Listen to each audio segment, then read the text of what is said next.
Yes, bakunzi banda TV kuva muri desa 57 tubasha tuje bukahari ya mu Rwanda, Kenya, Congo, Tanzania na handi henshi muhagarara muri kora dukurikirana kugira ngo mubashe kuronka inkuru zimeze neza. Elma Love mwarimu ndabaramukije cyane no ngenda amenyesha yuko uno munsi mfise exclusive news ngomba ko bashikiriza mutari bwaro nk'ahandi hantu hose. Utibemeze gute ni mugwa mukuru w'abifunzi aho benshi muzi nka Empire Avenue ndavuga kwa Sadbi Bizimana Abubakar Karume ari kumwe na Kensp hariho na BELLE NICE na Penturo ndetse n'abandi bagiye batandukanye. Utibimeze gute inkuru yeje mwese ndibaza mwarayumvisa aho bwakeye tubona Instagram, Facebook, WhatsApp group, WhatsApp status hose hacana cyane ko amapicha ya Ingabire BELLE NICE bamwifuriza isabukuru giza. Rero ivyo bintu umunsi wose warinze utazi ingene vyagenze, birthday yagenze gute, ariko nabwira neza ko birthday yabaye iba mu kinyegero, iba mu misho nkuko nasanzwe yavyirimbiye ati kuba twifunga suko tudafisi cash oya sha tuzinywera aho mutabona.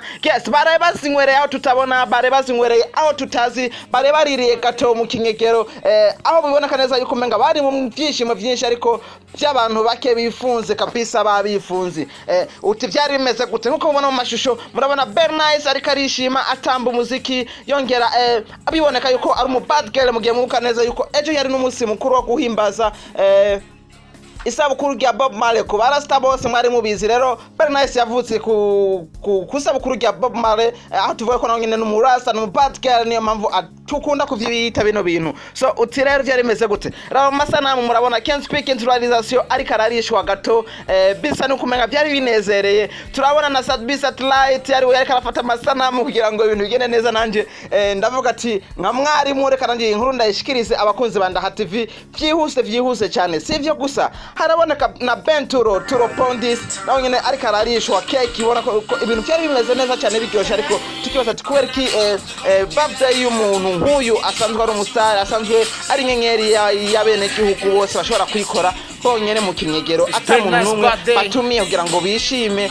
bagaragaze ukwishima ko umuntu wabo abasanzwe yibutse isabukuru y'amavuka yiwe. Uti rero inkuru yacibandanya gute bimaze kugenda uko ndabona ndarandora neza yuko nono nk'ahantu hari video ya Sadbi ariko ararishwa gato nawe ariko nayibuze bigaragara neza ko menga ya nkuru ikivugwa yuko Sadbi na BELLE NICE batari mu rukundo ishobora kuba yo bariyo ariko sinoyemeza ijana kujana kuko singaro nk'ivyemeza. Ariko ibintu bigwa bigaragara biboneka neza yuko menga Sadbi na BELLE NICE nubwo bari muri label imwe hariho ukuntu hariho itandukaniro bagaragaza menga hari ibintu bibatandukanye byerekana ko bari en couple biboneka yuko bagaragaza neza yuko bari mu kazi kamwe ariko hageze mu bintu vya couple basa no kumenga baratandukanye. Bakunzi banda TV je Elma Love mwarimu iyi nkuru nzoyirondera impera n'impera nzohema ndayironse kugira ngo ndayibashikirize ndabwire n'ingene bimeze. So reka twifurize kandi isabukuru ngiza nubwo umunsi warangiye kuri BELLE NICE Podcast rutinda TV